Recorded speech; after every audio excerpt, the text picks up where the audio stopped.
के बीच 15,800 के आसपास से निफ्टी आखिरी घंटे में बढ़ेगी खरीदारी या फिर आएगी और मुनाफा वसूली, कहां होगी क्लोजिंग, क्या करें कल की तैयारी, लेंगे जवाब। स्वागत है आप सबका फाइनल ट्रेड में। नमस्कार, मैं हूं अनिल सिंघवी और नमस्कार, मैं हूं दीपांशु भंडारी। मिडवीक एक्शन है भरपूर बट सुस्ती वाला एक्शन आते हुए दिख रहा है, तो जानेंगे अनिल जी से कि इस उतार चढ़ाव के बीच आपकी क्या रणनीति होनी चाहिए बाजार पर और व्यू क्या बनाना है कल वीकली एक्सपायरी के लिए। अनिल जी, सबसे पहले तो बताएं इस समय की बड़ी बातें क्या हैं सर। तैयार हो जाइए हफ्ते के आखिरी एक्सपायरी के एक्शन के लिए। आज है वायदा कारोबार के हफ्ते की एक्सपायरी और दुनिया भर के बाजारों से कमजोरी के संकेत। कल की कमजोरी के बाद आज फिर से एक गैप डाउन ओपनिंग। इस गैप डाउन ओपनिंग के बाद क्या कुछ और फिसलेंगे, गिरेंगे या होंगे रिकवर, कहां होगी एक्सपायरी, क्या रहेगा दिन भर का एक्शन, रहेगा फोकस, इसी पर स्वागत है आप सबका शेयर बाजार लाइव में। नमस्कार, मैं हूं अनिल सिंघवी और नमस्कार, मैं हूं दीपांशु भंडारी और जानेंगे अनिल जी से कि एक्सपायरी के दिन आपको किस तरह की रणनीति बनानी है। यूएस फेड की जो कमेंट्री है उसका बाजार पर क्या इंपैक्ट रहेगा और कौन से स्टॉक्स और सेक्टर्स पर रखनी है नजर। सर, शुरुआत करते हैं, आज के अहम ट्रिगर्स पहले बता दीजिए। ट्रिगर्स दुनिया भर के बाजारों से आते हुए दिख रहे हैं और जिस तरह से डाउ फ्यूचर्स खामोशी और के संकेत दे रहे थे, लग ये रहा था कि एक बड़ा मूव आएगा अमेरिका में फेड की बैठक के बाद। ये ऊपर की तरफ होता है या नीचे की तरफ, वही देखने वाली बात थी और वो डायरेक्शन मिलता हुआ दिखा है नीचे की तरफ आपके लिए बिल्कुल साफ तौर पर। तो ये है आपके लिए साफ तौर पर अमेरिकी बाजारों के संकेत। और उसके बाद डाउ में दिखी 265 अंकों की कमजोरी, हालांकि कुछ रिकवरी निचले स्तरों से आई जरूर, लेकिन उसके बाद डाउ फ्यूचर्स भी आपको आप देख सकते हैं नीचे ट्रेड करते हुए दिख रहे हैं। सीएससी हमारा एसआईपी स्टॉक जिसने दमदार प्रदर्शन किया, शानदार नतीजे आते हुए दिखे। पावर ग्रिड के नतीजे आज आते हुए नजर आएंगे। पेट्रोल डीजल की कीमतों पर स्टैंडिंग कमेटी की बैठक आज होने जा रही है, इस पर भी रहेगी हमारी नजर। तो ये सारे हैं संकेत जिन पर आपको करना है फोकस। जी दीप। बिल्कुल सर, तो ढेरों संकेत हैं जो आज बाजार पर इंपैक्ट लाते हुए दिखा सकते हैं, बट जो बड़ा संकेत है सर उसी से शुरुआत करते हैं। यूएस फेड वैसे तो पॉलिसी या एसेट खरीदारी में कोई बदलाव नहीं किया, पर जो अब अनुमान लगाया जा रहा है कि रेट हाइक्स एक साल पहले से यानी कि 2023 से ही शुरू हो जाएंगे। इन्फ्लेशन भी बढ़ा है, ग्रोथ एक्सपेक्टेशंस भी बढ़ा रहे हैं, उसको किस तरह से देखें सर। और कल जो ये रिएक्शन आया, क्या ये एक पैनिक रिएक्शन था या फिर अब बाजार का मूड माहौल थोड़ा इसको एडजस्ट करके मूव कर सकता है। मुझे नहीं लगता कि दीप पैनिक रिएक्शन था। 250 पॉइंट की कमजोरी अमेरिका के लिए बहुत बड़ी नहीं है और स्पेशली जब ब्याज दरों के बढ़ने के संकेत 2024 के बजाय 2023 एक साल पहले आते हुए दिखे, तो उस लिहाज से हल्का फुल्का इतना रिएक्शन तो है। देखिए, अब जब बाजार सुस्त हैं, आप इसको एक बार समझिए कि फेड मीटिंग को अलग कर दीजिए। अब बाजार सुस्त हैं, सीमित दायरे में धीमे धीमे ऊपर की तरफ बढ़ रहे हैं। अब आपको लाइफ में एक्शन तो चाहिए ना, अब कुछ न कुछ तो करें। कब तक आप मतलब सुस्ती में रहेंगे? तो उस एक्शन के ट्रिगर के लिए जो कुछ चाहिए वो फेड की मीटिंग का था। तो अब फेड की मीटिंग के बाद बाजार को ये तो करना है कि भाई हम वहीं के वहीं नहीं रहेंगे, या तो थोड़ा ऊपर जाए या थोड़ा नीचे जाए। तो अब सोच रहे हैं कि क्या करें। चलिए कोई बात नहीं, 2023 में ब्याज दरें बढ़ेंगी ना 2 बार, 2024 में बढ़ने वाली थी, थोड़ा सा गिर जाते हैं, बस ये हुआ है और इससे ज्यादा कुछ नहीं। कौन सी आज 2023 आ गई है, कौन सी आज ब्याज दरें बढ़ गई है और कौन सा फेड ने बोल दिया कि 2023 में बढ़ा देंगे तो बढ़ा ही देंगे। हो सकता है 2022 में ही बढ़ा दें, हो सकता है 2024 तक ना बढ़ाएं, यू नेवर नो। आगे इकोनॉमी के डेटा क्या होंगे, हर हफ्ते हर महीने डेटा आते हैं और ये स्टेटमेंट कोई ऐसा परमानेंट नहीं है कि जिसको आप ये मान के चले कि फेड कभी बदलेगा नहीं।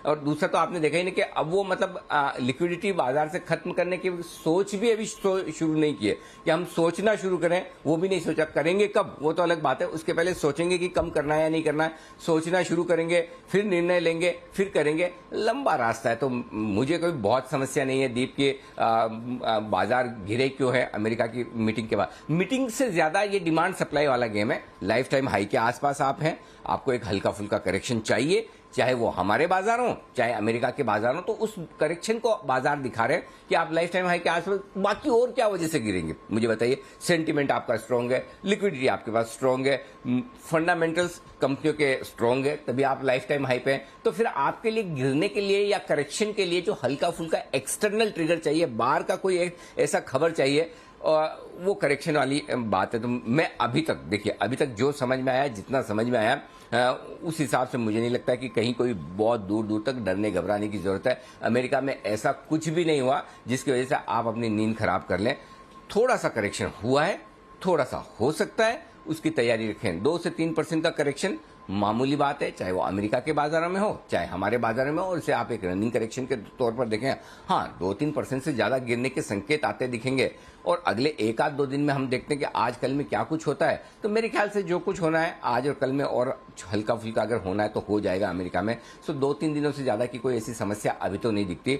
बाकी अगर कुछ होगा तो आप भी यही हैं, हम भी यही हैं, हर रोज मार्केट खुलता है, हर रोज विश्लेषण होता है, बताएंगे भी। तो मेरा ये समझना है कि फेड का फैसला एकदम नेचुरल है, ब्याज दरों में कोई बदलाव नहीं, उम्मीद के मुताबिक। महंगाई का आंकड़ा थोड़ा बढ़कर आया, अनुमान उनका बिल्कुल ठीक। ब्याज दरें थोड़ा सा, एक यही चीज शायद बाजार ने नहीं सोची थी कि 2024 के बजाय वो कह देंगे कि 2023 में 2 बार ब्याज दरें बढ़ाएंगे।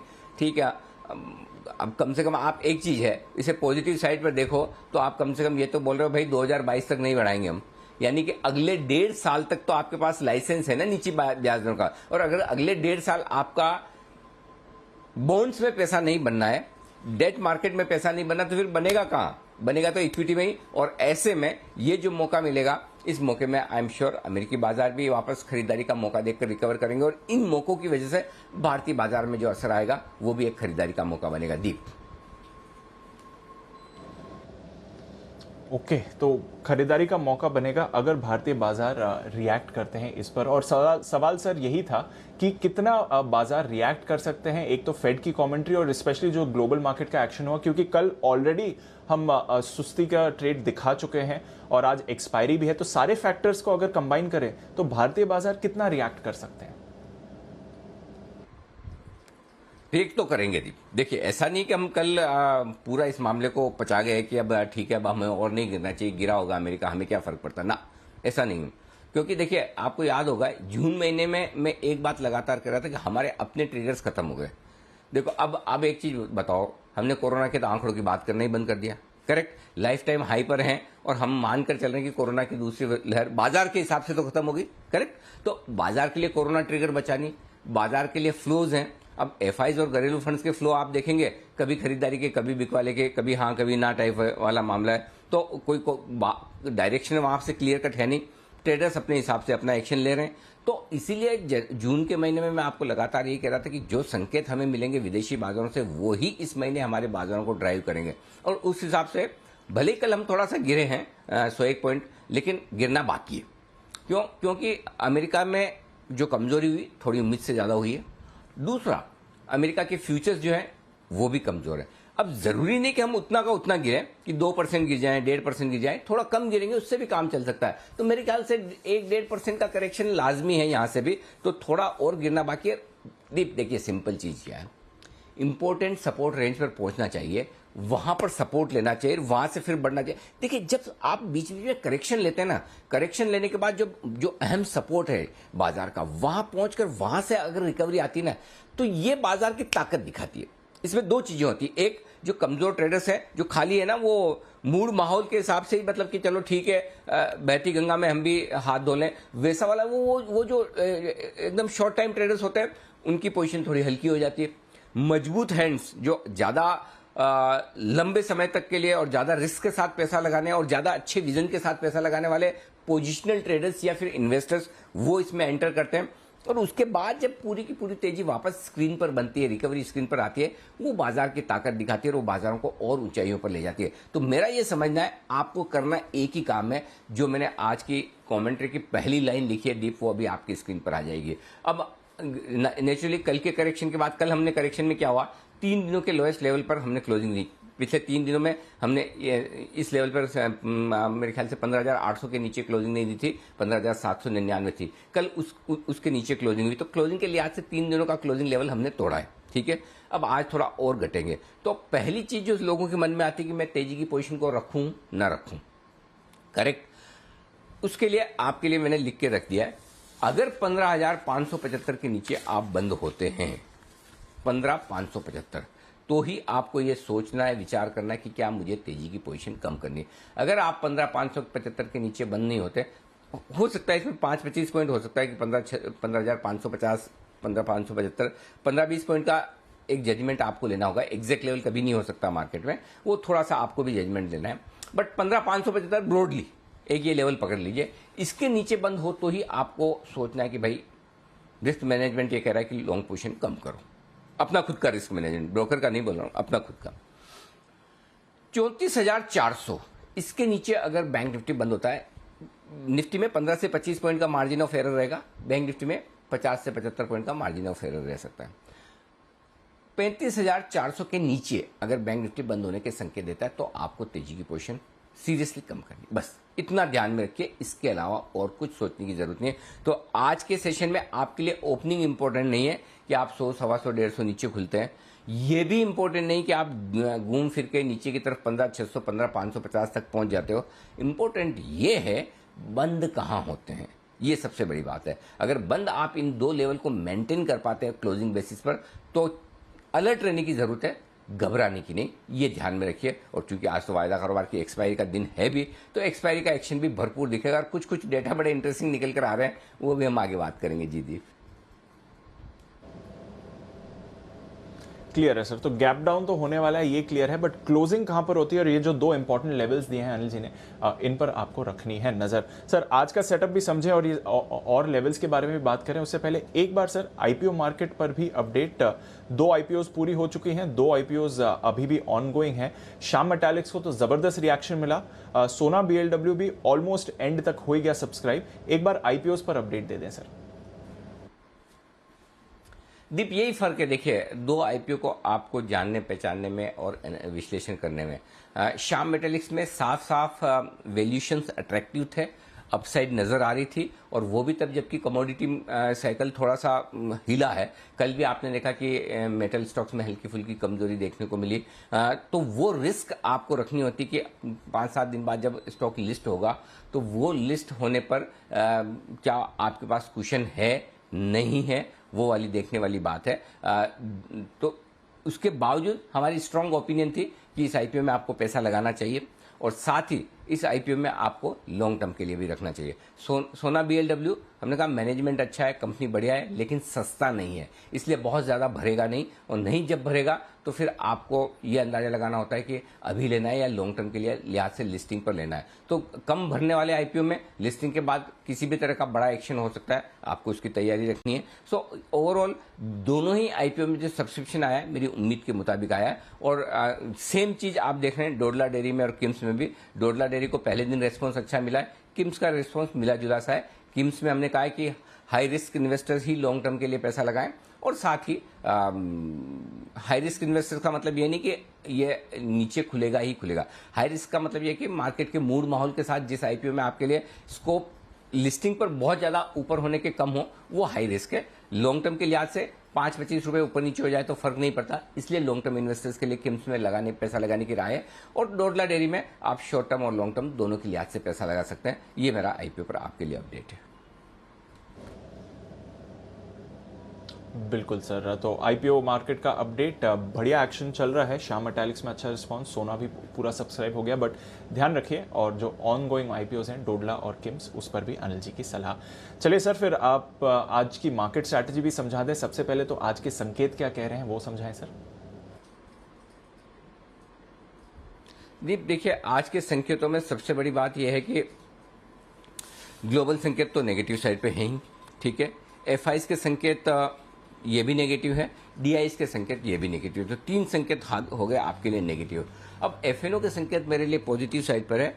वायदा कारोबार में सेंटिमेंट न्यूट्रल है और ट्रेंड पॉजिटिव है। ये है मेरे लिए संकेत आज के लिए, सारे के सारे संकेत। अब जो पहली लाइन मैंने लिखी है एक बार फिर से दोहरा दूं, आप अपनी तेजी की पोजीशन तभी कम करें जब निफ्टी 15,575 के नीचे बंद होने के संकेत दे, और बैंक निफ्टी 34,400 के नीचे बंद होने पर आपको अपने रिस्क मैनेजमेंट के तौर पर आपकी पोजीशन कम करनी चाहिए। अब आइए, 15,650, 15,700 ये निफ्टी पर सपोर्ट जोन है, और इस रेंज में कहीं न कहीं बाजार खुलने चाहिए। इसके नीचे फिसलने पर 15,550, 15,600 वो रेंज है जहां पर आपको खरीदारी भी करनी चाहिए और शॉर्ट भी काटनी चाहिए। ये रेंज है जहां पर बिल्कुल आप एक चांस लें शॉर्ट काटने का भी और खरीदारी का भी, लेना चाहिए, जरूर लेना चाहिए। ऊपर में 15,750, 15,825 ये 75 पॉइंट की रेंज रुकावट की जगह है। वैसे आज गैप डाउन ओपनिंग के होने के बाद इसे पार करना मुश्किल होगा, लेकिन फिर भी अगर हो पाए कर लिया तो फिर आपके लिए ऊपर की रेंज जो बनकर आएगी वो आएगी 15,875 से 15,900 के, इस पर आपको करना है फोकस। ठीक है, ये हो गई आपकी निफ्टी। अब आइए बैंक निफ्टी। 34,650, 34,750 बैंक निफ्टी पर दिन का सपोर्ट जोन है। इसके नीचे जाने पर 34,300, 34,400 के आसपास मजबूत सपोर्ट जोन है। यहाँ पर खरीदारी करने का आपको मौका देखना चाहिए। 34,300, 34,425 यहाँ पर शॉर्ट भी काटें और खरीदारी भी करें। ऊपर में 35,075, 35,150 हल्की रुकावट का लेवल है। 35,300, 35,375 को पिछले 2 दिनों से हम पार नहीं कर पा रहे हैं। उस रेंज में अगर गलती से पहुंचे बैंक निफ्टी तो वहां पर आप लॉन्ग पोजीशन में प्रॉफिट भी बुक करें और शॉर्ट भी कर सकते हैं। ये आपके लिए डेटा है बैंक निफ्टी के और निफ्टी के सपोर्ट जोन के लिहाज से। क्लियर है सर। ये तो रही दिन के लिए बड़ी लेवल्स जहां पर आपको रखनी है नजर, और क्लोजिंग बेसिस पर भी इंपॉर्टेंट लेवल्स। रेंज क्या रहेगी सर आज के लिए?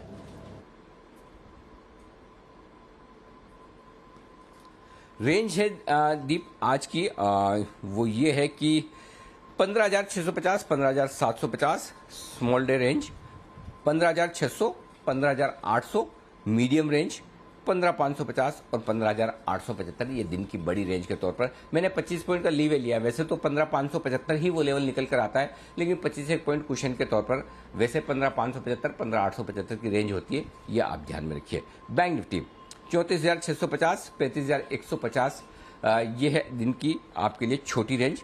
34,400, 35,300 दिन की मीडियम रेंज है। ज़्यादा संभावना है कि आप इसी रेंज से काम चला लेंगे। फिर भी एक्सपायरी का दिन है, ग्लोबल मार्केट्स में एक्शन भरपूर है। 34,300, 35,375 ये दिन की बड़ी रेंज के तौर पर आप इन लेवल्स को रखिए ध्यान में, ये आपके लिए ठीक रहेगा। एफआईज की इंडेक्स में लॉन्ग पोजीशन घटकर आई है, 74% से 72% घटकर आई है।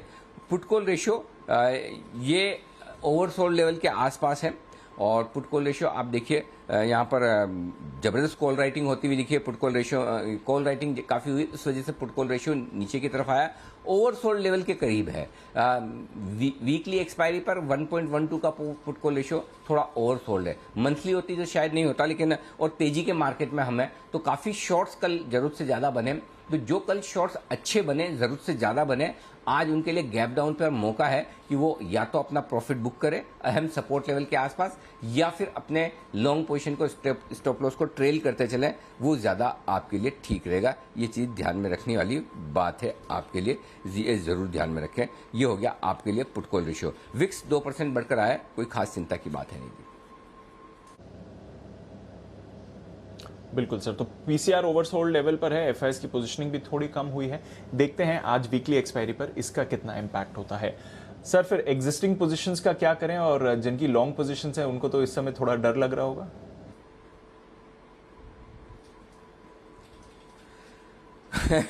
डर तो लग रहा होगा, डरना भी चाहिए। 15,700 डे ट्रेडर्स के लिए स्टॉप लॉस है, जिसके नीचे ही शायद हम खुलेंगे। 15,575 अब आपका स्टॉप लॉस होगा लॉन्ग पोजीशन पर, अगर आप हैं तो। थोड़ा दूर का स्टॉप लॉस दे रहा हूँ, गैप डाउन ओपनिंग को एडजस्ट करके। बैंक निफ्टी इंट्राडे का स्टॉप लॉस होगा 34,900 का, जिसके नीचे ही हम खुलेंगे। 34,650 क्लोजिंग बेसिस पर स्टॉप लॉस रख सकते हैं आप। 34,650 नहीं, इस स्टॉप लॉस को करिएगा, माफ कीजिएगा। 34,400 का स्टॉप लॉस रखिए बैंक निफ्टी पर। क्लोजिंग बेसिस पर स्टॉप लॉस 34,400 का होगा। इंट्राडे का 34,900 का आपका स्टॉप लॉस होगा, क्योंकि अब तक अगर आपने रखा है तो फिर आज की गैप डाउन ओपनिंग में अगर और आप लंबा स्टॉप लॉस रख सकते हैं तो ठीक है, और लंबा नहीं रख सकते हैं तो फिर आपको क्लोजिंग पर है कि क्या करना चाहिए। शॉर्ट पोजीशन अगर आपकी है तो 15,925 ये आपका स्टॉप लॉस बनेगा, 15,925 का। और बैंक निफ्टी पर आपका स्टॉप लॉस बनेगा शॉर्ट पोजीशन पर। बैंक निफ्टी का स्टॉप लॉस आपका होना चाहिए 35,375। इस स्टॉप लॉस को भी सही करें, 35,375 बैंक निफ्टी का शॉर्ट का आपका स्टॉप लॉस बनेगा 35,375 का। 34,800 नहीं,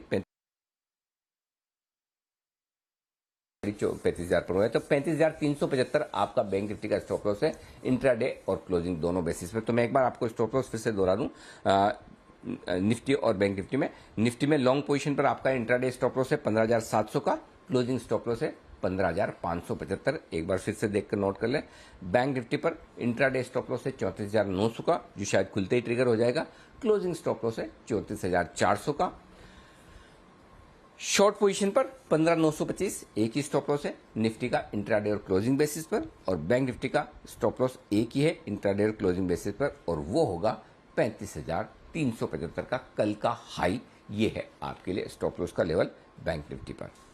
ओके, अब आइए बढ़ते हैं आगे। नई पोजीशन आप किस तरह से बना सकते हैं। निफ्टी बेचे 15,900 के स्टॉप लॉस के साथ, 15,650, 15,600, 15,575, 3 टारगेट नीचे के लेकर चलाएं। मैं उम्मीद कर रहा हूं 15,700 के आसपास या इसके नीचे खुलेंगे तो फिर वहां के उसके नीचे के टारगेट मैंने दिए। जो लोग खरीदना चाहते हैं 15,575, 15,650 की रेंज में सोचना शुरू करें। 15,650 पर विचार करें, टिकता हुआ दिखे तो वहीं से खरीदारी शुरू करें, नहीं तो 15,600, 625 की रेंज से स्टार्ट कर सकते हैं। 15,575 पर और ऐड करें। स्टॉप लॉस डे ट्रेडिंग के लिहाज से मैंने थोड़ा सा नीचे का दिया है 15,500 का। वैसे तो 15,550 का ही बनता है, लेकिन नीचे इसलिए दिया कि अचानक से कभी एक दिन के दौरान हल्का सा झटका लग जाए, एक आध बार जाए और वापस बढ़ जाता है, तो इसलिए थोड़ा डीप रख लीजिए। अगर आप 15,575 तक खरीद रहे हैं तो कोई चिंता की बात नहीं है। 15,700, 750, 775, 800 और 825 ये सारे टारगेट के लिए करनी है आपको खरीदारी इस रेंज में। तो ऐसा कोई बहुत पैनिक मत कीजिए।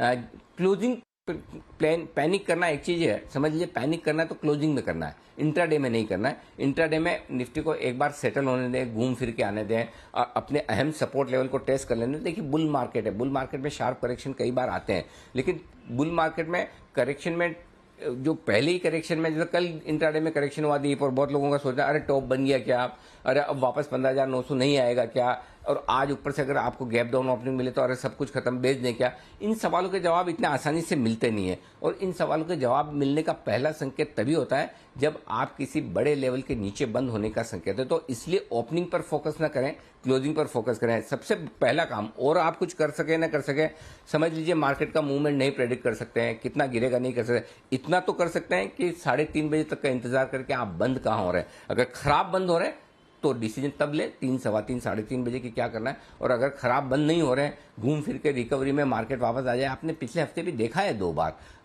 मुश्किल से आधा दिन के करेक्शन के बाद वापस बाजार घूमे। कल पहली बार थोड़ा सा हल्का आपको करेक्शन दिन के अंत तक का मिला, बड़े दिनों बाद कल दिन के लोएस्ट लेवल पर बाजार बंद हुआ, तो कल पहला वीकनेस का हल्का संकेत मिला। अब इस वीकनेस के संकेत को देखते हैं, ये 1 दिन, 1.5 दिन, 2 दिन का करेक्शन है या लंबा चलेगा, स्क्रीन बताएगी। आप इंतजार कीजिए, सिंपल पैनिक मत कीजिए। जी दीदी। बिल्कुल सर, तो पैनिक नहीं करना है, एक बार रिएक्शन आ जाने दीजिए, उसके बाद फिर देखते हैं किस तरह की चाल बाजार की बनती रहेगी। सर बैंक निफ्टी पर भी लेवल्स बता दें। और एक सवाल बन रहा था सर, एक्चुअली जो आपने कहा पैनिक नहीं करना है, जो अग्रेसिव ट्रेडर्स हैं या थोड़ा कॉन्ट्रा व्यू लेने के चाह रहे हैं, क्या उनके लिए आज मौका है या फिर आज उन्हें अवॉइड करना चाहिए? नहीं देखिए, लेवल्स पे करिए। आज मतलब एग्रेशन वाली बात इसलिए मैं आज नहीं कहूंगा क्योंकि संकेत आपके लिए थोड़े कल के सेशन से कमजोरी के आए, 3 दिनों के निचले स्तरों पर आप बंद हुए, और दूसरा ये कि ग्लोबल मार्केट्स में साथ नहीं दे रहे हैं, इसलिए एग्रेशन खरीदारी में दिखाने की जरूरत नहीं है। लेकिन सही लेवल पे मिले तो मौका छोड़ना नहीं है।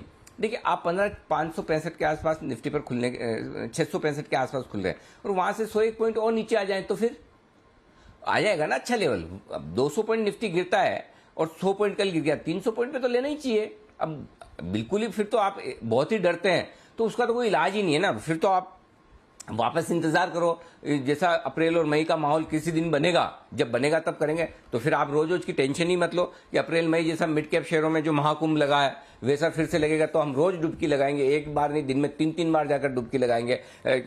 एक राउंड एक स्टॉक का, दूसरा राउंड दूसरे स्टॉक का, तीसरा राउंड तीसरे स्टॉक का। वो टाइम था, वो टाइम रोज नहीं रहता। आ गया 2 महीना 2.5 महीना हो गया, बहुत है। तो अब आपको वो वैसा आसान। और अच्छा अभी फिर भी दीप है ना, जिसको डर लग रहा है, एक काम करिए, जरा हांगकांग दिखा दीजिए। ठीक है, अमेरिका हमारे लिए अकेले के लिए तो नहीं गिरा, अमेरिका की फीचर्स हमारे खाली अकेले के लिए तो खराब नहीं है। हांगकांग के मार्केट देखिए हरे निशान में है अभी भी, शंघाई के मार्केट देखिए हरे, भले थोड़े थोड़े ही हो। ठीक है, निक्के देखेंगे 1.25% नीचे। तो आपको ये डिसाइड करना है कि आपको किसको देखना है, कितना डरना है। तो मेरा पॉइंट ये कि रीजनेबल रहिए, पैनिक में मत रहिए। आइए बैंक निफ्टी शॉर्ट कीजिए, कल के हाइस के स्टॉप लॉस के साथ 35,575 का स्टॉप लॉस होगा आपका बैंक निफ्टी पर। 34,800, 34,750, 34,650 और 34,400 ये सारे लेवल्स के लिए बैंक निफ्टी में करनी चाहिए आपको बिकवाली। और जो लोग खरीदना चाहते हैं 34,650 से मूड बनाए, 34,650, 34,500, 34,400 ये अच्छे लेवल है जहां पर बैंक निफ्टी में आप अक्यूमुलेशन कर सकते हैं। लेकिन बैंक निफ्टी में जैसा कि इसकी आदत है, स्टॉप लॉस आपका होना ही चाहिए और वो होगा 34,300 का, पक्का लगाना है, जरूर लगाना है। 34,750, 34,800, 900, 975 ये लेवल्स हैं जिनके लिए आपको बैंक निफ्टी में करनी है खरीदारी। तो लेने का भी सोचिए, डरिए मत, ऐसा नहीं कि नहीं लेना है, ले भी सकते हैं, खरीद ऐसा कोई दिक्कत वाली बात नहीं। जी दीप। क्लियर है सर। तो दोनों तरफ के मौके मिलेंगे, एक बार गैप डाउन होने दीजिए, बाजार सेटल होने दीजिए, फिर लेवल्स को रिस्पेक्ट करना जरूरी है। सर बैन लिस्ट की बात करें तो BHEL की वापस एंट्री हो गई है, पर सन टीवी 2 बार अटेम्प्ट करने के बाद अब फाइनली बैन से बाहर आ गया है। नाल्को, कैनरा, PNB, अदानी पोर्ट्स और एस्कॉर्ट्स बैन में बने हुए हैं। सर फंड एक्शन भी कल का समझाएं। कैश में थोड़ी बिकवाली हमने देखी है, स्टॉक फ्यूचर्स में भी बिकवाली करी है, और ओवरऑल अगर देखें तो ऑप्शंस के अलावा हर जगह ही FIs की बिकवाली रही है कल।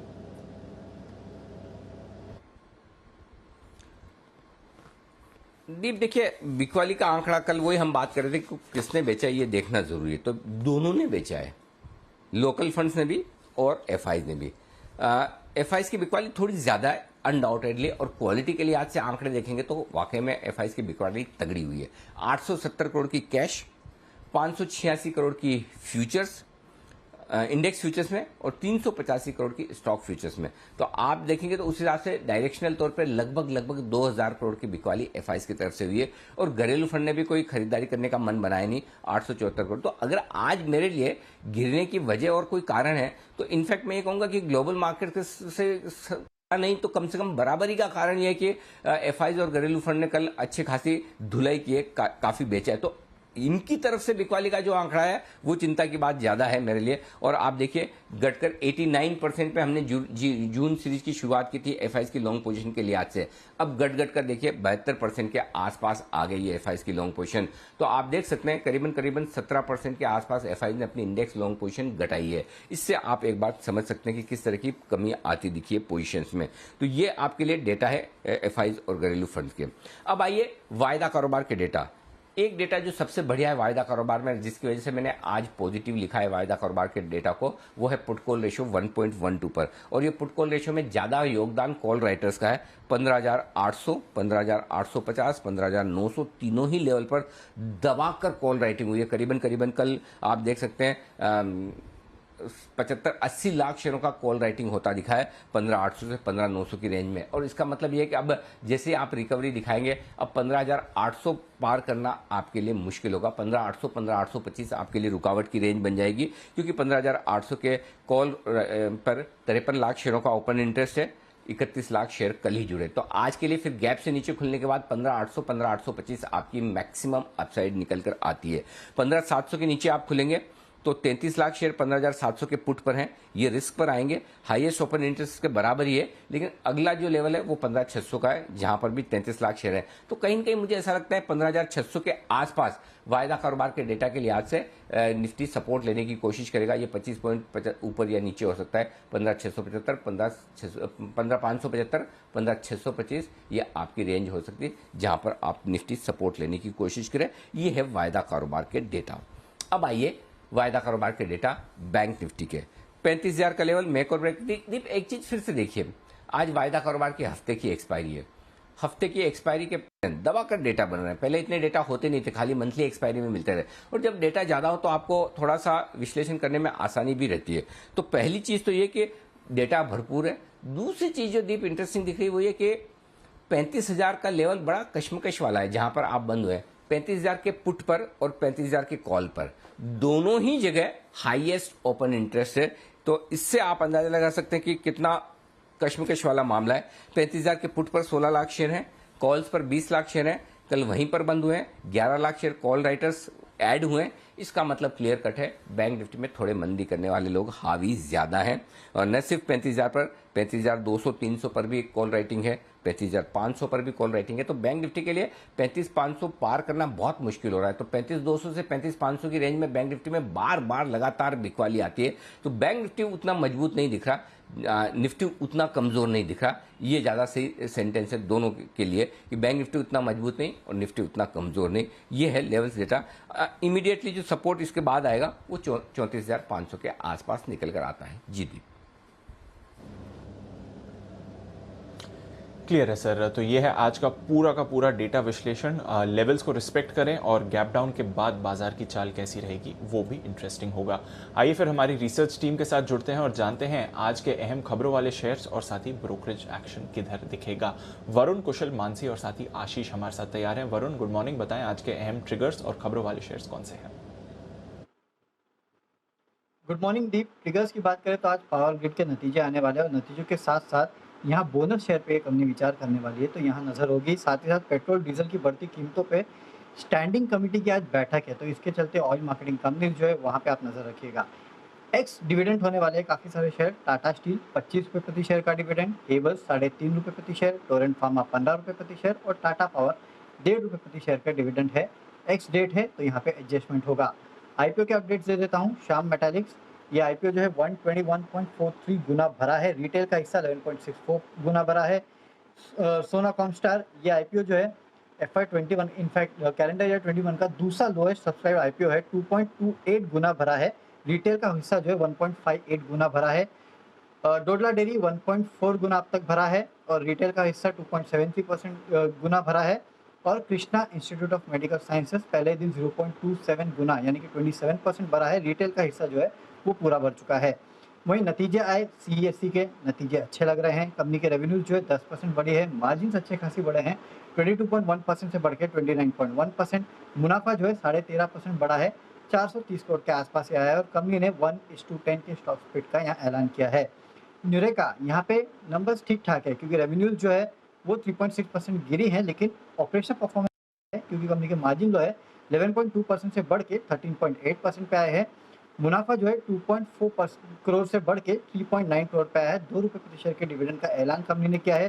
संतोष कुमार श्रीवास्तव को यहाँ पे डायरेक्टर के पद पे नियुक्त किया गया है और साथ ही साथ निशांत गर्ग को CFO के पद पे यहाँ पे नियुक्त किया गया। और सबसे आखिरी में ओलेक्ट्रा ग्रीन टेक, यहाँ पे रेवेन्यूज 110% बढ़े यानी कि दुगने हो चुके हैं, 70 करोड़ से बढ़ के 148 करोड़। कंपनी ने पिछले साल इसी क्वार्टर में एबिटा फ्रंट पे लॉस किया था 1.7 करोड़ का, इस बार 17.5 करोड़ का मुनाफा कंपनी ने किया है। हालांकि नो डाउट कंपनी का जो मुनाफा है 17 करोड़ से घटकर 9.7 करोड़ पे आया है, वो इसलिए है क्योंकि पिछले साल इसी क्वार्टर में कंपनी को करीब 19-19.5 करोड़ का अतिरिक्त गेन हुआ था। अगर आप उसको हटा देंगे तो पिछले साल भी कंपनी को लॉस था, उसके मुकाबले 9.7 करोड़ का इस कंपनी ने मुनाफा किया है इस बार।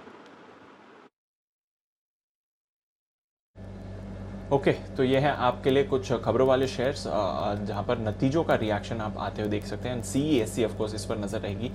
कल हमने आपको SIP स्टॉक में भी इसके बारे में बताया था। आइए कुछ और शेयर्स हैं जो फोकस में रहेंगे, कुशल के साथ जानते हैं। कुशल, गुड मॉर्निंग, बताएं। Good morning Deepanshu. सबसे पहले कुछ नतीजे आते हुए दिखे हैं, वहां पर फोकस करते हैं। सोमानी सेरेमिक्स घाटे से मुनाफे में आती हुई दिखी। ये कंपनी 9 करोड़ का घाटा था, उसके मुकाबले 35 करोड़ का मुनाफा कंपनी ने दर्ज किया है। साथ ही कंपनी की मार्जिन 4% से बढ़कर लगभग 16% होती हुई दिखी है। और यहाँ पर श्रीमती अंजना सोमानी ने निजी कारणों के चलते होल टाइम डायरेक्टर पद से भी इस्तीफा दिया है। वेल्सपन एंटरप्राइजेज नंबर्स जो है मिले जुले साइड पर देखने को मिल रहे हैं। आय में तो करीब 21% का उछाल आया है 568 करोड़ पर मुनाफा दूसरी तरफ 54% गिरकर करीब 41 करोड़ पर होता हुआ दिखा है। न्यूज़ कुछ एक आई है जहां पर आपको नजर रखनी है। सबसे पहले टाटा स्टील, यहां पर LIC ने 16 मार्च से 15 जून के बीच ऑलमोस्ट 2.02% हिस्सेदारी बेची है, तो यहां पर नजर रखिए। साथ ही फेडरल बैंक IFC को 10.48 करोड़ शेयर्स जारी करने के बाद बैंक जो है करीब 916 करोड़ रुपए जुटाती हुई नजर आएगी और ये जो प्राइसिंग है 87.39 पर शेयर पर आया है और QIP या अन्य किसी विकल्प से करीब 4000 करोड़ रुपए जुटाएगी कंपनी। डेट सिक्योरिटी के जरिए भी 8000 करोड़ जुटाने की बोर्ड से मंजूरी मिलती हुई दिखी है। काफ़ी सारे ब्रोकरेज स्टॉक्स फोकस में रहेंगे जिसमें Motilal Oswal, IIFL security, ICICI securities रहेंगे क्योंकि 1 अगस्त से ब्रोकर्स और क्लाइंट के लिए नियम बदले जाएंगे और सेबी ने running account statement running account settlement पर सर्कुलर जारी किया है और 90 दिन बाद रनिंग अकाउंट का सेटलमेंट होना ज़रूरी है, ऐसा नोटिफिकेशन जारी किया गया है। मिंडा इंडस्ट्रीज़ 21 जून 2021 को बोर्ड हरिता सीटिंग सिस्टम्स के शेयरधारकों को इक्विटी शेयर्स या रिडीमेबल प्रेफरेंस शेयर जो है वो अलॉट करने पर विचार किया जाएगा, तो यहाँ पर भी नज़र रखिए। नाथ बायोजीन्स 24 जून को कंपनी के नतीजों के साथ साथ जो है डिविडेंड और बाईबैक पर बोर्ड बैठक होने वाली है, तो यहाँ पर भी हमारा फोकस रहेगा। और अंत में थॉमस कुक, यहाँ पर SOTC के साथ मिलकर ग्राहकों के लिए नई स्कीम कंपनी ने लॉन्च की है, हॉलीडे फर्स्ट पे व्हेन यू रिटर्न। ये जो स्कीम है थॉमस कुक ने SOTC के साथ मिलकर लॉन्च किया। ओके तो ये हैं आपके लिए आज के कुछ खबरों वाले शेयर्स और नतीजों का रिएक्शन। बट ढेरों फंड एक्शन हुआ है, बल्क डील्स भी हुई हैं और साथ ही प्रमोटर एक्शन भी है। ये सारी डिटेल्स मानसी हमें देंगी। गुड मॉर्निंग मानसी, बताएं। Good morning Deepanshu. LG Balkrishna and brothers में एचडीएफसी म्यूचुअल फंड ने 14 जून को करीब 2% हिस्सेदारी खरीदी है। कुल हिस्सेदारी अब इनकी बढ़कर 7.29% हो गई है। Greenply industries Mirae asset mutual fund ने 14 जून को 0.5% हिस्सेदारी खरीदी है। बल्क डील्स भी हैं। सुप्रजीत इंजीनियरिंग में सुंदरम क्लेटन ने 56 लाख शेयर्स की बिकवाली की है 280 रुपए प्रति शेयर के दाम पर। टीवीएस मोटर ने करीब 28 लाख शेयर्स की बिकवाली की है 280 रुपए 73 पैसे प्रति शेयर के दाम पर। वहीं ग्लोबल स्पिरिट में Templeton strategic emerging markets fund ने करीब 5,63,000 शेयर्स की बिकवाली की है 441 रुपए और 70 पैसे प्रति शेयर के दाम पर। यूनाइटेड ड्रिलिंग टूल्स में इन्वेस्टर केन ऑयल सॉल्यूशंस ने 10 लाख शेयर्स बेचे हैं 325 रुपए और 5 पैसे प्रति शेयर के दाम पर। और कुछ इनसाइडर ट्रेड्स हैं। वी-गार्ड में प्रमोटर ने 14 जून को ब्लॉक डील में 50 लाख शेयर्स बेचे हैं। इसी प्रमोटर ने यहां पर 1.16% की बिकवाली की है, हिस्सेदारी की बिकवाली की है। अदानी ग्रीन एनर्जी में प्रमोटर ने करीब 15 लाख शेयर्स 15 जून के तारीख पर खरीदे हैं। वहीं एडवांस एंजाइम टेक्नोलॉजीज में प्रमोटर ने करीब 88,580 शेयर्स 11 से 15 जून के बीच बेचे हैं। एशियन ग्रेनिटो में प्रमोटर ने 1.5 लाख शेयर्स 15 जून को बेचे हैं। वहीं औरोबिंदो फार्मा में प्रमोटर ने करीब 6 लाख शेयर्स की बिकवाली 14 जून को की है। और अंत में एपीएल अपोलो ट्यूब्स प्रमोटर ने करीब 1,35,000 शेयर्स 10 से 14 जून के बीच बेचे और लिंकन फार्मा में प्रमोटर ने 50,000 शेयर्स की खरीदारी 16 जून को की है। ओके तो ये हैं आपके लिए कई सारे स्टॉक्स जो आज फंड एक्शन, बल्क डील्स और प्रमोटर एक्शन पर रिएक्ट करेंगे। आइए देखते हैं आज ब्रोकरेजेस का फोकस किधर है एफआईआर में।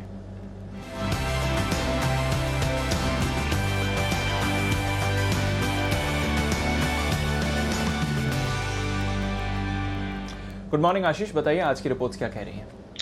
Good morning Deepanshu. सबसे पहले एलआईसी हाउसिंग फाइनेंस यहाँ पर मॉर्गन स्टैनली की रिपोर्ट आई है। अंडरवेट की रेटिंग को तो बरकरार रखा गया, लेकिन लक्ष्य 265 से बढ़ाकर 425 कर दिया है। हालांकि 495 जो है कल की क्लोजिंग है।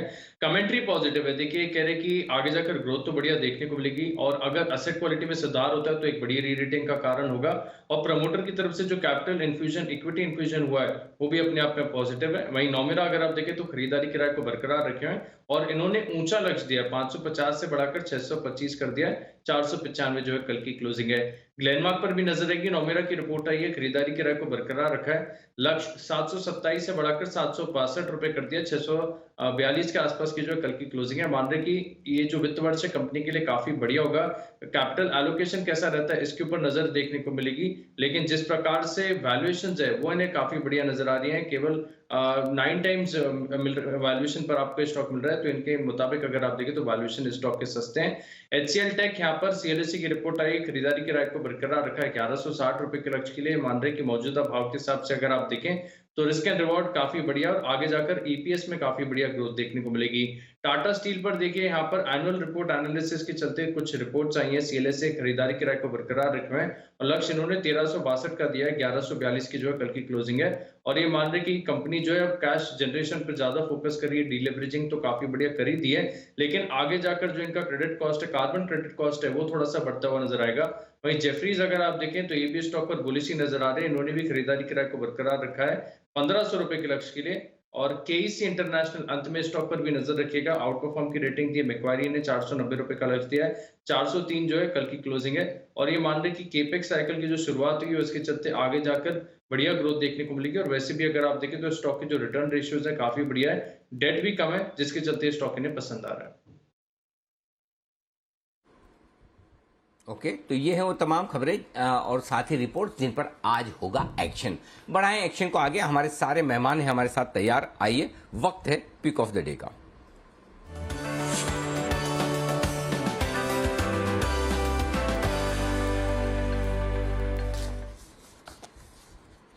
किरण जी सुप्रभात, करिए शुरुआत। Anil ji very good morning, deep morning. Anil ji मैं नोटा का इस्तेमाल करना चाहूँगा। मार्केट थोड़े से गैप से खुलने वाले है, वो जब एक सेटलमेंट हो जाएगी, मार्केट सेटल होंगे तब हम ट्रेड इनिशिएट करेंगे। ओके, तो फिर मैं भी अपना स्टैंड चेंज कर लेता हूँ। गुड मॉर्निंग से सिर्फ मॉर्निंग किरण जी, गुड थोड़ी देर बाद में होगा। आइए राजेश जी से पूछते हैं उनकी पसंद का शेयर। राजेश जी बताएं सर।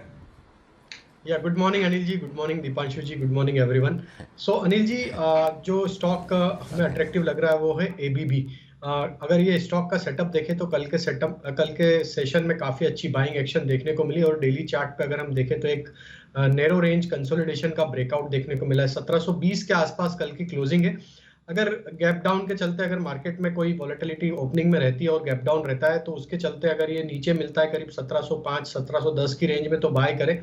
1680 के आसपास का स्टॉप लॉस सजेस्ट करेंगे और हमें लगता है कि जिस तरीके का इसका सेटअप है इस पे टारगेट जो आना चाहिए वो करीब 1760 से 1780 तक के टारगेट भी आते हुए दिख सकते हैं, तो एबीबी यहां से बाय करने की सलाह रहेगी। ओके, एबीबी है वो स्टॉक जहां पर खरीदारी करने की राय है आपके लिए राजेश जी की तरफ से। बंसल जी सुप्रभात, बताएं सर आपका क्या इरादा है?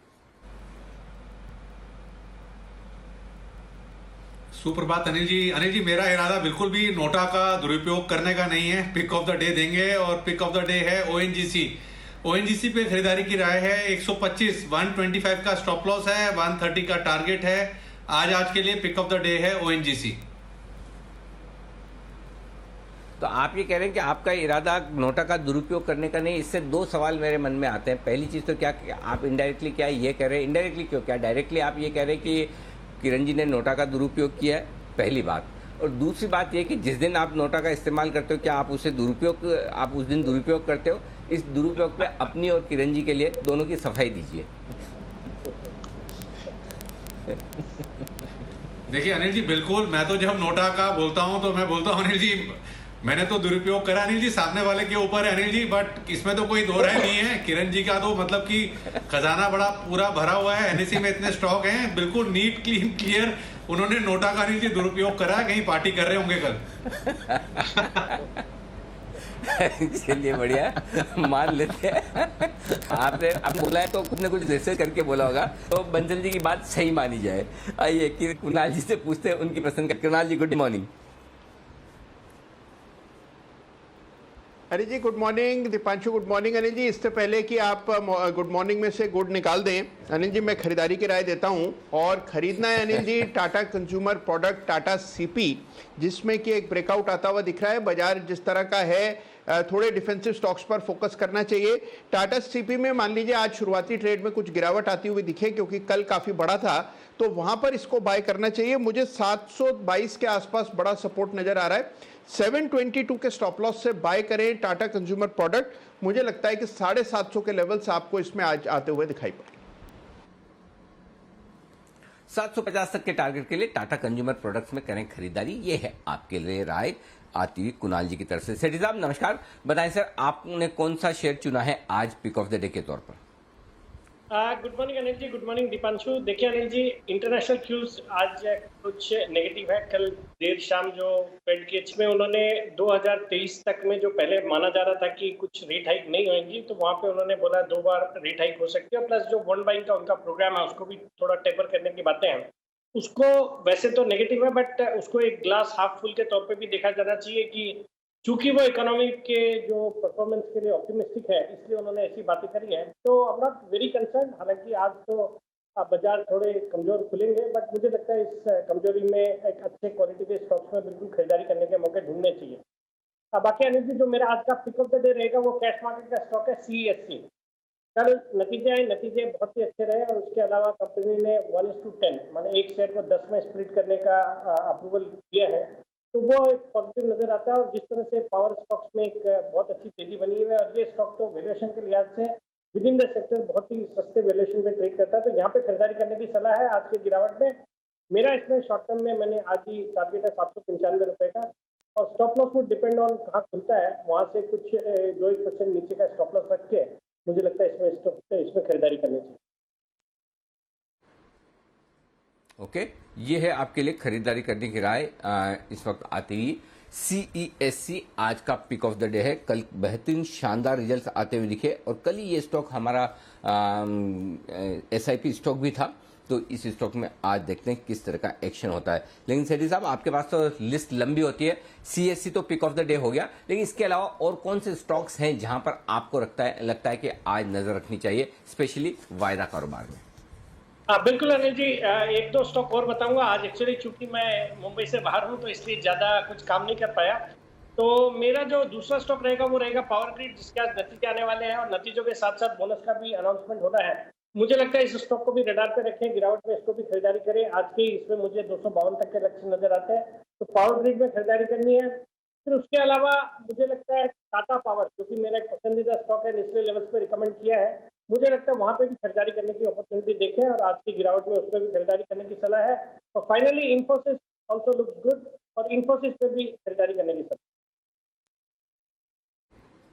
ओके, तो 3 स्टॉक और हैं, पावर ग्रिड, टाटा पावर और इन्फोसिस। पावर शेयरों में आज दिखेगा एक्शन, पावर ग्रिड के आने वाले हैं नतीजे भी आज के सेशन में। वायदा कारोबार के बैन में चला गया है भेल और बाहर आया है Sun TV. Rajesh ji, Sun TV देखिए, दीजिए अपनी राय, क्या कुछ एक्शन होगा आज इसमें? अनिल जी, अगर इसका सेटअप देखें तो स्टॉक एक रेंज में कंसोलिडेशन दिखा रहा है पिछले कुछ दिनों से, और जिस तरीके से इसमें अगर हम इसका सपोर्ट देखें तो करीब 515 के आसपास स्टॉक ने पिछले 8-10 सेशन से वहीं एक सपोर्ट लेके बार बार वहां से बाउंस एक्शन दिया है। बट इसके सेटअप के हिसाब से हमें लगता है कि जैसे ये स्टॉक 535-538 का रेंज क्रॉस करेगा तो एक इसमें अच्छा अपमूव यहां से बनते हुए दिख सकता है। तो आज के सेशन में ओपनिंग के बाद जब भी ये स्टॉक 535-538 की रेंज क्रॉस करे तो बिल्कुल बाय बनता है। वहां से फिर हमें लगता है कि जो टारगेट आना चाहिए वो आ सकते हैं इसके 555 से 560 तक के। तो ओवरऑल सेटअप पॉजिटिव है। डिप भी मिलती है अगर इसमें 510-15 के रेंज के आसपास, तो वहां पे भी बाय किया जा सकता है।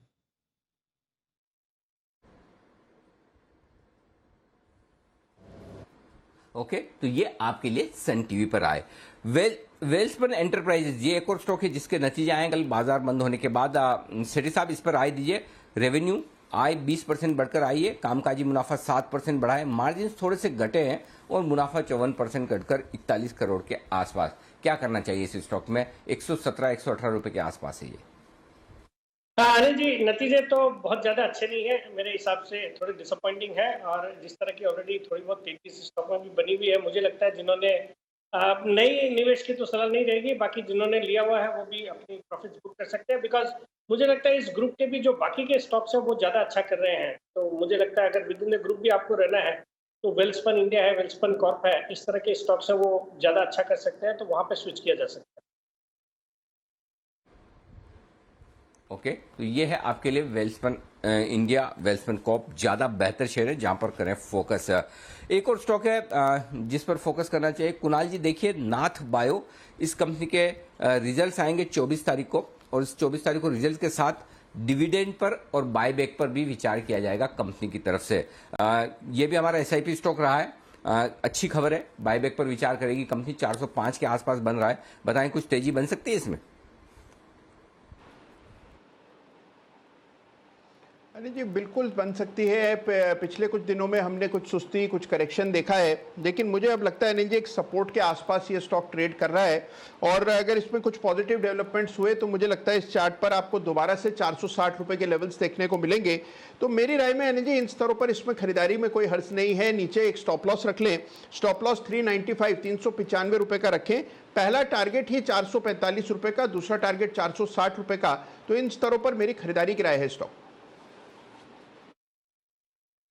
ओके, खरीदारी करें इस लेवल पर, यह है आपके लिए राय।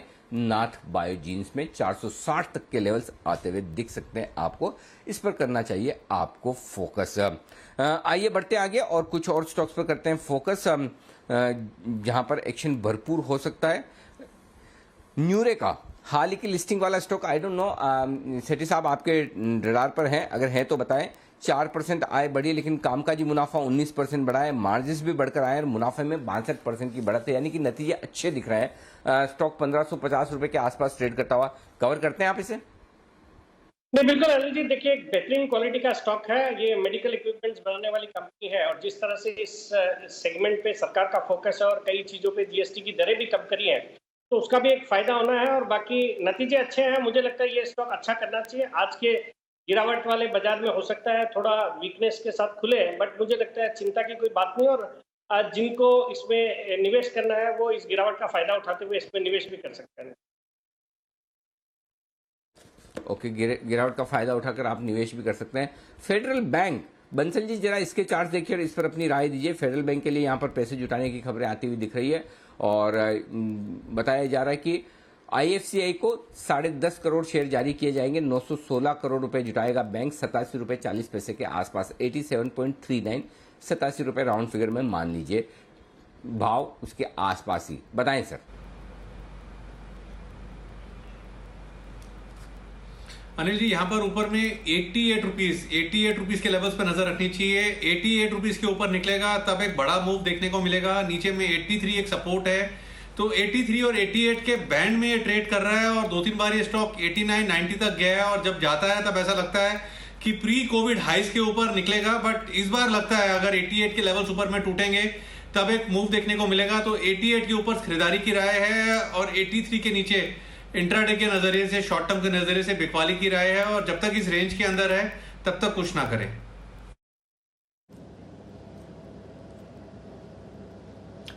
ओके, तो नजर रखिए फेडरल बैंक फंड रेजिंग की खबर पर।